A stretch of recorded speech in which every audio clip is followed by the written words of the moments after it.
Sa tingin mo, saan ba talaga nakatira ang pinakamaraming brainy sa Pilipinas? Sa malalaking syudad ba? Sa mga probinsyang may maraming universities? O baka naman sa mga tahimik at malalayong lalawigan na hindi natin inaasahan? Sa episode na to, hindi tayo magbabase sa haka-haka, chismis o stereotype. Gagamit tayo ng opisyal na datos mula sa Function, Literacy, Education, and Mass Media Survey o FLEMMS ng Philippine Statistics Authority. Dito makikita kung aling probinsya ang may pinakamataas na basic literacy at functionality literacy. Ibig sabihin, hindi lang marunong bumasa at sumulat, kundi marunong umintindi, mag-compute at gamitin ang kaalaman sa totoong buhay. May mga probinsyang kilala sa agrikultura pero mataas ang literacy. May mga isla na maliliit ang populasyon pero halos lahat marunong bumasa. At may isang probinsya na nanguna sa buong bansa pagdating sa functional literacy. Tingin mo, probinsya nyo ba yung pinakamatalino sa Pilipinas? Tara, alamin na natin! Mr. D.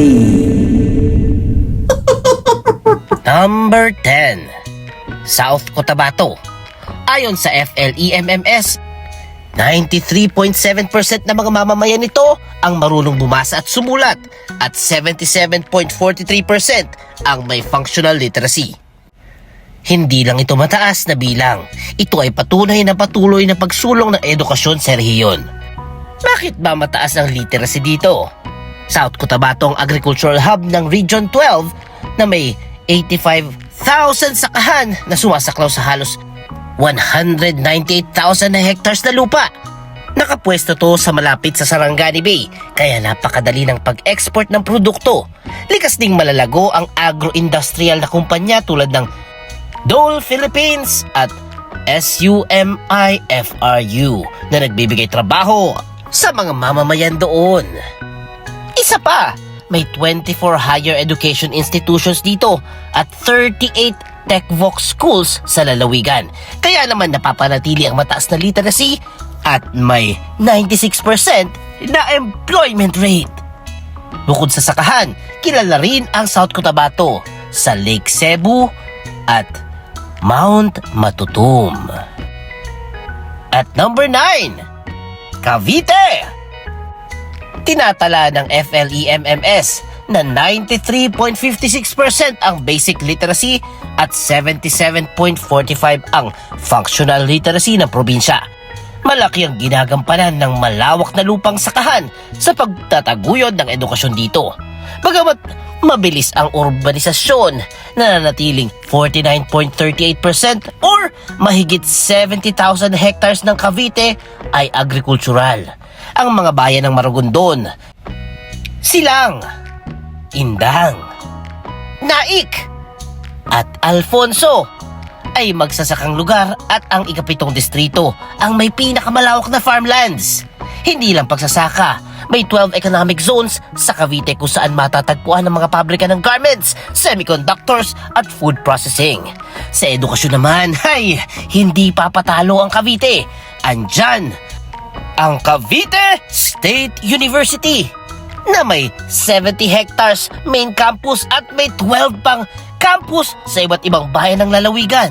Ang pagkakaroon ng State University at mga economic zone ang nagtutulak sa mga residente na mag-aral at maghanap buhay ng sabay. Kaya naman mataas ang functional literacy. Number 8, Bataan. May basic literacy na 93.64% at functional literacy na 77.8%. Bakit kaya? Isa itong lalawigang industrial at isa sa may pinakamabilis na pag-unlad sa Luzon. Ayon sa datos noong 2024, umabot sa 300 billion ang provincial GDP ng Bataan at 9.3% ang paglago. Pinaka matulin sa Central Luzon, may pinakamataas din itong per capita GDP na 337,000 pesos. Ang Bataan ay nakasentro sa refined petroleum at petrochemicals, ammunitions, marine vessels at textiles. Narito rin ang Petron Bataan Refinery, ang tanging full conversion oil refinery sa bansa. Meron ding Freeport Area of Bataan na may 95 companies at 40,000 na manggagawa. Sa edukasyon, tinaguyod ng Bataan Peninsula State University at iba pang kolehiyo ang paghubog ng kabataan sa agham, enerhiya at pamamahala. Meron pang bagong high school para sa arts at sports na nakapasa sa batas. Kaya hindi nakakapagtaka kung bakit mataas ang literacy sa Bataan. Number 7. Batangas. Bagamat hindi siya kasama sa top 10 basic literacy, pumapangalawa ito sa functional literacy ng buong bansa na may 81.3%. Bakit kaya? Pinagmamalaki ng Batangas ang mayamang agrikultura at industriya. Kilala ito sa paggawa ng balisong o butterfly knife. Kilala sila sa pagsasaka at pangingisda. Sikat ang bakang Batangas at kilala ito sa mga pinakamagagandang baka sa bansa. Bawat Sabado ay may auction sa San Juan, Bawan at Padre Garcia. Pagdating sa edukasyon, ang Batangas State University o BAT State U, ang pambansang pamantasan ng Batangas, ang isa sa pinakamatandang institusyon sa rehiyon. Mula 1999 ay consistently itong kabilang sa top performing mechanical engineering school sa bansa. May 11 campus ito sa probinsya at binigyan na ito ng status na National Engineering University. Ang tagumpay ng BAT State U at iba pang universidad sa Batangas ay patunay na ginugulan dito ang edukasyon para sa kaunlaran ng tao at industriya. Number 6. Siquijor. Mas kilalang Siquijor bilang isla ng mga mahiwaga. Ngunit nakapasok siya sa ating listahan dahil functional literacy nito ay 80%. Mataas para sa isang maliit na isla. Ayon sa datos sa lalawigan, may 92.5 literacy rate, isa sa pinakamataas sa bansa. Ang Siquijor State College sa Larena ang nag-iisang state college ng probinsya, kaya pinahahalagahan ng mga residente ang pag-aaral dito. Ang ekonomiya ng isla ay nakasentro sa turismo at pagpreserba ng kanilang healing at wellness. May guided healing and wellness tour kung saan nilalahad ng mga lokal ang mga tradisyon na ritual na gamit ang halamang gamot. Marami ring attractions dito tulad ng Cambugahay Falls, ang sinaunang Balete Tree, Mount Bandilaan, at magagandang coral reefs na nagbibigay ng pinakamahusay na diving spot sa Pilipinas. At number 5, Bohol. May basic literacy na 94.22% at functional literacy na 79.2%. Hindi lang ito tahanan ng Chocolate Hills at Tarsier. Mabilis din ang pag-unlad ng kanilang ekonomiya. Ayon sa report, umangat ng 7.1% ang industriya ng agrikultura, kagubatan at pangingisdaan ng Bohol. Patuloy din umuunlad ang turismo, lalo na sa scuba at free diving sa Panglao, kaya't dumarami ang travel operators. May bagong Bohol Panglao International Airport, kaya mas dumarami ang bisita. Nakilala rin ang Bohol sa Business Process Outsourcing or BPO, kaya mas marami ang oportunidad para sa mga kabataan. Pagdating sa edukasyon, may 98% literacy rate at maraming universities dito. Nariyan ang Bohol Island State University na may main campus at ilang extension campus sa iba't ibang parte ng Bohol. Nandyan din ang University of Bohol at Holy Name University. Ang pagkakaroon ng maraming kolehiyo at universidad ang nagbibigay daan sa patuloy na pagtaas ng functional literacy sa probinsya. Number 4, Romblon. May basic literacy na 94.6 at functional literacy na 81.9%. Ang maliit na lalawigan na ito ay binubuo ng mga isla at kilala bilang isa sa pinakamalaking tagapagmina ng marble o marmol sa bansa pagkatapos ng Bulacan. May reserbang 150 million metric tons. Bukod sa marmol, patuloy ang agrikultura at pangingisda dito. Malaking bahagi ng ekonomiya ang taniman ng nyog at palay at dahil arkipelago, napakahalaga ng pangingisda sa kinabubuhay ng mga residente. May mga taniman din ng root crops at gulay. Kilala ang Romblon sa mga dalampasigan at dive sites.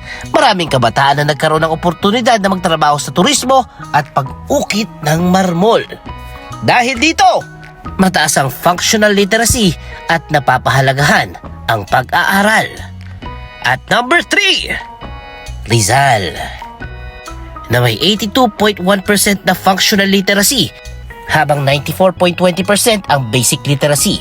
Kasama ito sa Calabarzon region na malapit sa Metro Manila, kaya nagiging alternatibong tirahan ng mga manggagawa. Ayon sa Philippine Information Agency, pinangunahan ng Rizal ang top 10 provinces sa functional literacy sa Calabarzon. Katabi nito ay ang Batangas at Cavite. Malakas ang sektor ng business processing outsourcing sa Antipolo. At syempre pati sa Taytay at nagsisimulang maging creative hub ang lalawigan dahil sa mga art gallery at museo. Kilala rin ang Rizal sa ecotourism, ang Masungi Geo-Reserve, Hinulugan Taktak at malawak na hiking trails ng Sierra Madre. Dahil malapit sa kabisera, maraming kolehiyo at universidad ang nagsisilbi sa mga residente. Ang kolehiyong tulad ng University of Rizal System at mga campus ng Polytechnic University of the Philippines ay nagtuturo ng kurso mula engineering hanggang education. Ang kombinasyon ng pagiging sentro ng BPO, turismo at agham ang nagdala sa Rizal sa mataas na functional literacy. At number 2, Apayao. Ayon sa FLEMMS, ito ang may pinakamataas na basic literacy sa buong bansa na may 95.2% at pumapangalawa naman sa functional literacy na 86.8%. Ang Apayao ay isang bulbunduking probinsya sa Cordillera Administrative Region. Ang mga mamamayan nito ay pangunahing Ilocano at Isnag. Ang ekonomiya ay nakabatay sa pagsasaka at paghahayupan. Palay, mais, kape, at prutas ang pangunahing pananim. May community din ng paghahabi ng lokal na tela. Dahil maliit ang populasyon at malakas ang komunidad, mas madali ang pagtataguyod ng literacy. Pinapahalaga ng Apayao ang edukasyon sa kabila ng pagiging rural. Maliliit na paaralan ang nakakalat sa bawat barangay at patuloy na sinusuportahan ng lokal na pamahalaan ng scholarship para sa kolehiyo. Ang resulta, halos lahat ng bata ay marunong bumasa at sumulat at nagagamit ito sa pagnenegosyo at pagsulat ng dokumento. And at number 1, Benguet. Pangalawa lang sa basic literacy na 94.9%. Ngunit siyang pinakamataas sa functional literacy sa buong bansa na may 87.9%. Kaya naman nangunguna ito sa listahan. Bakit nga kaya mataas? Una, ang Benguet ay kilala bilang Salad Bowl of the Philippines dahil sa malamig na klima at malalaking taniman ng gulay. Produksyon ng mga high-value crops tulad ng repolyo, carrots at strawberries ang nagpapatakbo ng ekonomiya. Pangalawa, may industriya sila ng minahan, ginto at tanso. At syempre, ang turismo. Hindi malayo ang Baguio City na puno ng mga universidad. Ang Benguet State University sa La Trinidad at iba pang kolehiyo sa Baguio tulad ng University of the Philippines Baguio at St. Louis University ang humuhubog sa maraming mag-aaral mula sa Cordillera. Dahil dito, madaling makakuha ng mataas na edukasyon ang mga taga-Benguet at maging ang mga kalapit lalawigan. Isa pa, mataas ang Human Development Index or HDI ng Benguet, 0.88. Halos kasintas ng Metro Manila. Ibig sabihin, higit sa edukasyon, mataas din ang kita at antas ng pamumuhay dito. Sa kultura naman, kilala ang mga Ibaloy, Kankanae, at Kalanguya sa maagang pagtuturo ng bata at pagpapahalaga sa komunidad. Pinagsama nila ang tradisyonal na kaalaman sa modernong edukasyon. Kaya sa Benguet, hindi lamang matalino, kundi magalang at masipag rin ang mga tao.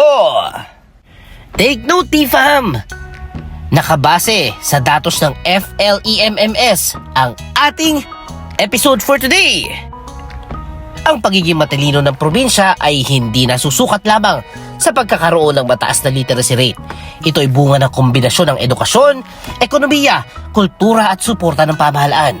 Ang mga probinsyang tinalakay natin ay patunay na kapag pinagsikapan ng komunidad ang pag-aaral at binigyan ng pagkakataon ng lahat na makapag-aral, umaasenso ang buhay ng buong lalawigan. Kaya kung nagustuhan yung ating episode for today, please comment la la la la la! At syempre, huwag kalimutan mag-like, mag-share, mag-comment at mag-subscribe na kay Mr. D. Kasi masayang matuto! The end! Huwag kalimutang i-click ang subscribe button at bell icon ni Mr. D para masaya every day! See you, D-Fam!